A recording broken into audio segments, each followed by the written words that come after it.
Diversification ఎలా work చేస్తుందో చూద్దాం. First method concentration. ఇది అంటే మనం చిన్న సంఖ్యలో స్టాక్స్ పెడతాం, కానీ ఒక్కొక్కటికి ఎక్కువ amount. Example, 10 stocks, 10 rupees, 100 rupee total investment. మనం 10 కంపెనీస్లో 10 రూపాయలు చొప్పున పెట్టితే టోటల్ పోర్ట్ఫోలియో ఒక 100 రూపాయలు అవుతుంది. Second method diversification. ఇది అంటే మనం ఎక్కువ కంపెనీస్లో పెట్టుతాం, కానీ ఒక్కొక్కటికి తక్కువ అమౌంట్.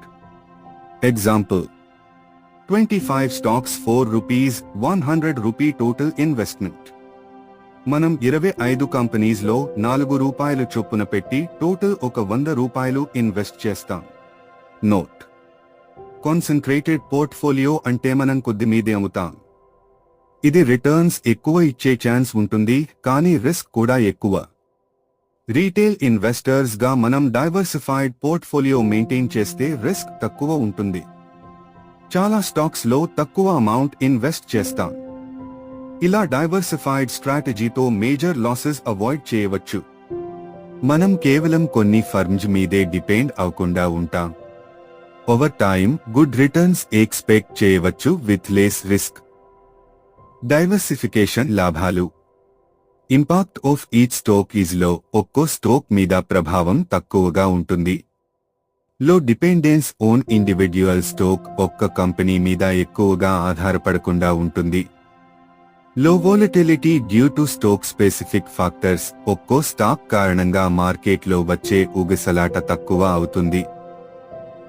విభజనతో కూడిన 25 స్టాక్స్ పోర్ట్ఫోలియో. ఉదాహరణకి టోటల్ పోర్ట్ఫోలియో ఒక 100 రూపాయలు అని తీసుకుంటే ఇది 25 స్టాక్స్ లో పెట్టుబడి పెడితే హెచ్డిఎఫ్సిలో 3% మాత్రమే పెట్టుబడి ఉంది. సపోజ్ హెచ్డిఎఫ్సి స్టాక్ 60% వరకు పడిపోతే టోటల్ పోర్ట్ఫోలియో మీద ప్రభావం 60% ఆఫ్ 3%, 1.8% మాత్రమే. అంటే ఒక్క స్టాక్ పడిపోతే కూడా మన ఓవరాల్ లాస్ చాలా తక్కువగా ఉంటుంది. Concentrated portfolio of 5 companies. కేవలం 5 స్టాక్స్ కి పరిమితం చేసిన పోర్ట్ఫోలియో. ఇంకో దృష్టాంతం, హెచ్డిఎఫ్సిలో 20% పెట్టుబడి ఉన్న కాన్సంట్రేటెడ్ పోర్ట్ఫోలియో ఉంటే హెచ్డిఎఫ్సి 60% పడిపోయిందనుకోండి. టోటల్ పోర్ట్ఫోలియో మీద ప్రభావం 60% ఆఫ్ 20%, 12% నష్టమవుతుంది. ఇప్పుడు ఊహించండి, హెచ్డిఎఫ్సి 60% పెరిగిందంటే కాన్సంట్రేటెడ్ పోర్ట్ఫోలియో ఉన్నవాళ్లు ఎక్కువ రిటర్న్ పొందేవారు, maybe 12% or more. Diversified portfolio ఉన్నవాళ్లకు రిటర్న్ తక్కువగా, జస్ట్ 1% to 2%.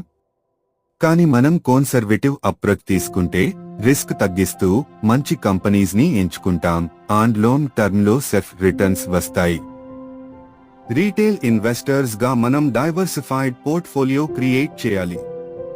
ఇండివిడ్యువల్ స్టాక్ మీద డిపెండెన్స్ తగ్గుతుంది. Each stock impact will be very limited. ఒక కంపెనీ స్టాక్ ఎక్కువగా పడిపోతే కూడా టోటల్ పోర్ట్ఫోలియోలో చిన్న చేంజ్ ఉంటుంది.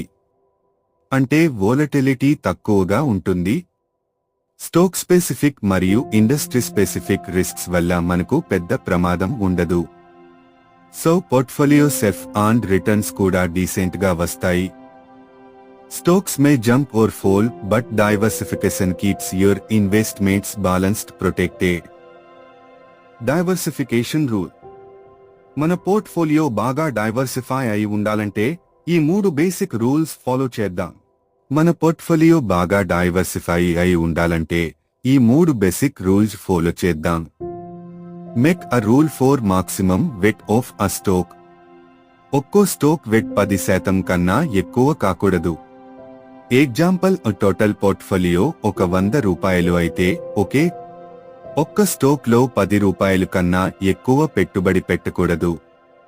ఒక స్టాక్ చాలా నచ్చినా కూడా maximum 10% దాటకూడదు. 2. Maximum exposure to a particular industry. Industry selection లో కూడా ఇదే రూల్ అప్లై చేయాలి.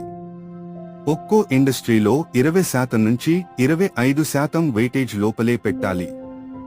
Don't put all your eggs in one basket. అంటే ఒకే ఇండస్ట్రీ కంపెనీలో మొత్తం అమౌంట్ పెట్టకూడదు. 3. Number of companies in your portfolio. ఒక్కో కంపెనీకి 10% వెయిటేజ్ ఇస్తే మన పోర్ట్ఫోలియోలో 10 కంపెనీస్ తోనే ఫుల్ అయిపోతుంది. ఇది కాన్సంట్రేటెడ్ పోర్ట్ఫోలియో అవుతుంది. అందుకే మన పోర్ట్ఫోలియోలో కనీసం 25 కంపెనీస్ ఉండేలా చూసుకోవాలి. అప్పుడు ఒక్కో కంపెనీ వెయిటేజ్ తక్కువగా ఉంటుంది, పోర్ట్ఫోలియో బాగా డైవర్సిఫై అవుతుంది. ఇండస్ట్రీ లెవెల్లో కూడా డైవర్సిఫికేషన్ ఉంటుంది. కనీసం 3 నుంచి 7 వరకు ఇండస్ట్రీస్ పోర్ట్ఫోలియోలో ఉండాలి.